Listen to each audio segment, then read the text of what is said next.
Colt, established 1836. I just wanted to show you that sign as we get into this review from Weapons Education on YouTube. The model 1911. We know who designed it, John Moses Browning. We know who first manufactured it, Colt did, back in 1911. I'm making this video in May of 2011, the 100-year anniversary of this wonderful model. I'm showing it to you right now with an accessory on that rail, the Picatinny rail. And then I'll show you the other side. I'll show you the firearm, of course, without the accessory, and let's get into some details. Let's zoom in on this side, take a look at what the accessory looks like. It's got a Streamlight TLR-2 on there. I just threw one accessory on there to give you an idea of what it looks like. And we're going to really get some good close-ups here in a moment. For now, I just wanted you to see it with the accessory. Let's go to the other side. Weapons Education on YouTube. Another tabletop review.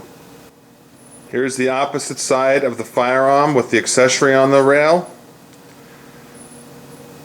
I'll zoom in on that.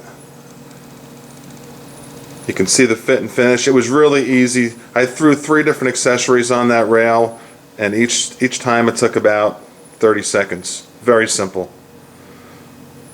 Okay, now let's take a look at it without the accessory. Here's a nice look at the firearm, the Colt railgun.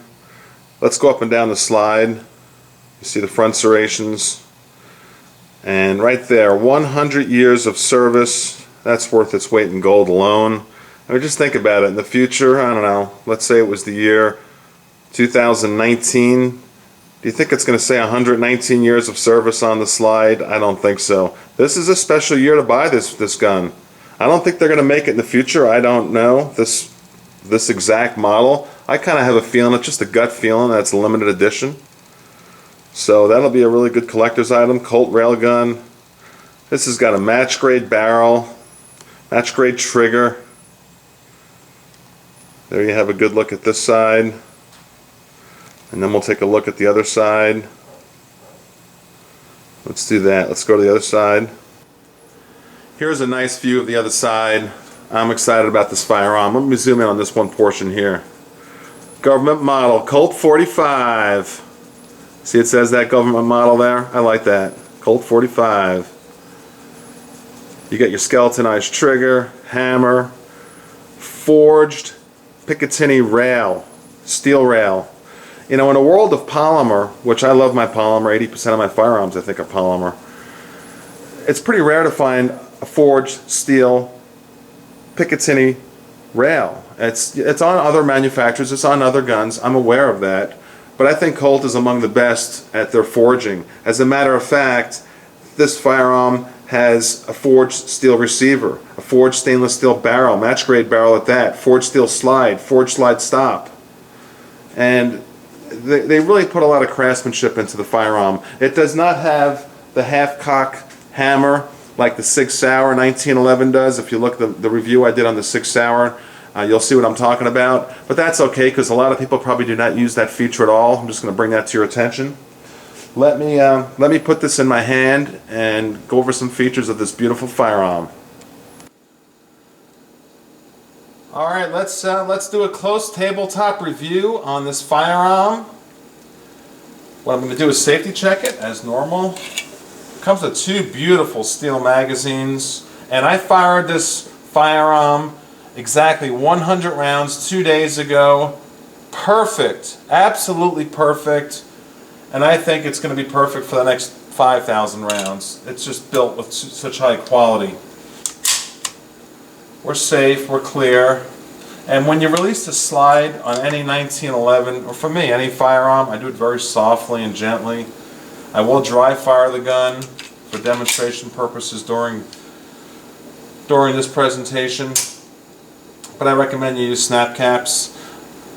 Let's talk about the firearm. Here you have it. There's a lot to talk about. One of the things you'll notice is that this is what's called the XSE. It's their style, the Colt style, and this gun has polished flats on the slide. with blasted top and edges. You see the top and edges is nice and blasted, along with a solid blasted frame. One thing I will say is it does kind of scratch easy. I'm warning you of that. Take a zoom in on here, please. I have Mrs. Sweet Shooter, of course, videotaping. This is worth its price in gold. Can you get a good look at that? 100 years of service. Because they might stop making this model. I got a feeling they will. In 2012, will this gun be available? I do not know. You really close on that? And get real close on that Colt railgun. The attention to detail, these little things, that catches my eye. I like that. So like I said, the slide comes with the original design round top. The serrations are in both the front, right here, and the back. So it's not the traditional 1911 look where you just have the serrations in the back. And I do have to warn you, there are some sharp edges up here. So just keep that in mind. It's not bad, but it's something you need to know about. Let's talk about some simple stuff like dimensions. The overall length of this firearm is 8.5 inches from here to here. The overall height, 5.3 inches. And this goes true, these dimensions I'm giving you is true for all three versions of this Colt railgun. And you can get it like I decided to get it with a stainless steel finish, or you can get it with a blackened receiver and brush slide.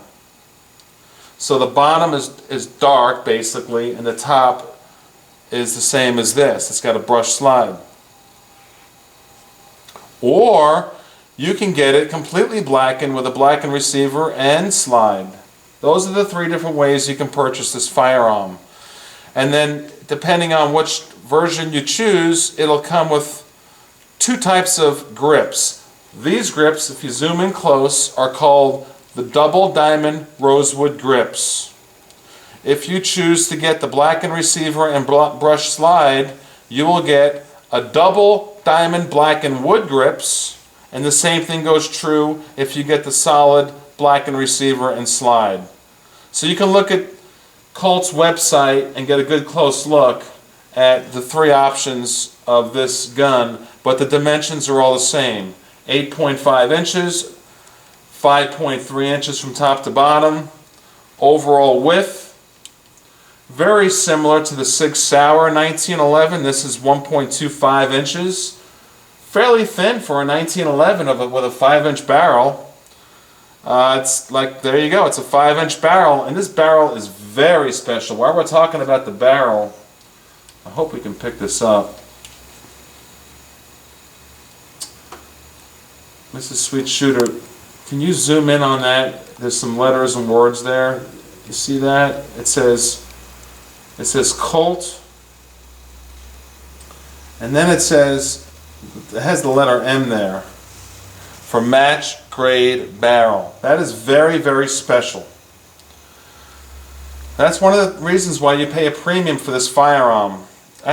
You'll pay about $1,000 for it. So I hate to quote prices because it's like quoting gasoline prices. They can change anytime. The weight of this firearm empty with the magazine in it, the way I'm holding it, is 37 ounces. And if it's loaded, which it carries 8 rounds plus 1, is 46 ounces. The sights are really nice. I like the Novak rear sights, and the front sight is a white dot. It's dovetailed, very special up here. The grip safety is what's called the Smith & Alexander unswept beaver tail and palm swell. Let's talk about the grip safety. And right here is the grip safety. You notice it's got the bump on it. I like that. That way you know there's no issues with it being depressed. I like that. and the beaver tail fits this portion of your hand perfectly. And right under the trigger guard, attention to detail, if you can focus in. I'm just talking about the gun as I look at it, by the way. Right here, it's honed in nicely so that your middle finger fits right perfectly under the trigger guard. Some folks feel like the trigger guard is a little sharp, and they even tape up their middle finger here if they're using this for a match. But for most users, that's not going to be an issue. The ergonomics of this 1911 are just fine, and I have no complaints about it. While I'm looking at it, can you zoom in on this right here? Colt's logo. I mean, that's very special. Now the thumb safety right here is ambidextrous, so it's lefty-righty, and we're very familiar with that. So there you go, and it's not oversized. I think it's perfectly sized. Same thing for both sides. So there you have that. And I do like the trigger being skeletonized. That just adds to the look of the firearm. It removes weight from the firearm. It's drilled out. It's got 3 holes in the trigger. Talking about the trigger, if you can zoom in very, very closely, you can see it's got that little bit of play, and I would estimate this at about 5 pounds.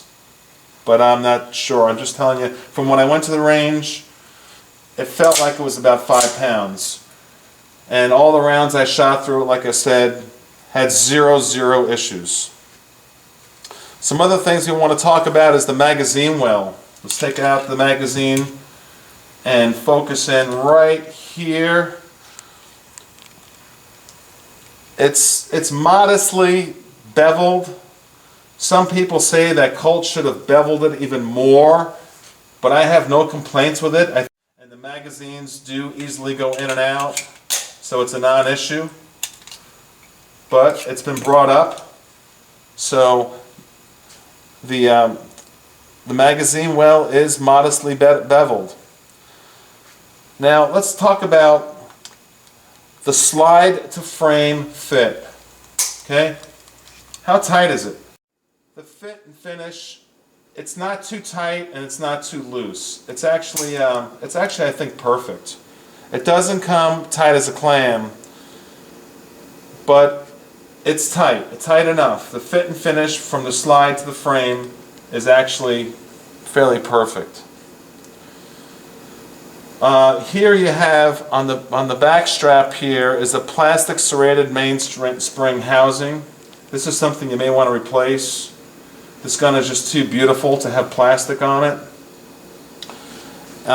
Like I mentioned, it's got the Novak white 3-dot mount sights, dovetailed in the front and rear, if you look closely here, and up front. Now the trigger guard is fairly small here. You got to keep that in mind. If you're going to put some gloves on and trying to get your finger through there, it's a little small, it's a little tight. As we look at the muzzle, I will say that it does not come with a full-length guide rod, which goes back to the original model 1911, the proven 1911. This pistol can be field stripped without using tools. The other thing I want to mention is the ejection port. Right here. It's lowered and it's flared in Colt's usual manner. It's absolutely just everything you would want. I have no complaints about the firearm. I recommend everyone to purchase one if it's in your budget. Next video I do on this gun will be breaking it down, cleaning it, showing you some videos at the range. And there you have it, the Colt Railgun, 1911 to 2011. Go ahead and get yourself one. Bye-bye.